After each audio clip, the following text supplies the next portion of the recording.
હવામાન વિભાગે આગામી 7 દિવસ ગુજરાતના અલગ અલગ વિસ્તારોમાં હળવાથી મધ્યમ વરસાદ થવાની સંભાવના વ્યક્ત કરી છે। 12 થી 16 જુલાઈ દરમિયાન દક્ષિણ ગુજરાત અને સૌરાષ્ટ્રના દક્ષિણ ભાગમાં જિલ્લાઓમાં હળવાથી મધ્યમ વરસાદની વકી છે। દરિયાકાંઠાના વિસ્તારોમાં મુખ્યત્વે દક્ષિણ પશ્ચિમ દિશામાંથી પવન ફૂંકાશે। પવનની સામાન્ય ગતિ 15 થી 20 નોટ્સની હશે, જે વધીને 25 નોટ સુધી પહોંચી શકે છે। 11 અને 12 જુલાઈના રોજ માછીમારોને દરિયો ન ખેડવા ચેતવણી આપવામાં આવી છે।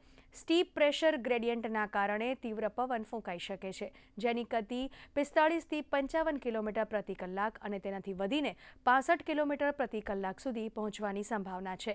અમદાવાદમાં મુખ્યત્વે વાદળછાયું વાતાવરણ રહેશે અને પશ્ચિમ દિશામાંથી પવન ફૂંકાવાની સ્થિતિ રહેશે। રાજ્યમાં અત્યાર સુધીમાં 162.5 મિલીમીટર વરસાદ નોંધાયો છે, જે સામાન્ય કરતાં 13% ઓછો વરસાદ છે। હાલમાં ગુજરાત માટે કોઈ મોટી વેધર સિસ્ટમ સક્રિય નથી। અગાઉની લો પ્રેશર સિસ્ટમ હાલ ઉત્તર પ્રદેશના મધ્ય અને ઉત્તરીય ભાગોમાં છે અને ટ્રફ લાઇન ગંગાનગર તથા રોહતક થઈને પસાર થઈ રહી છે।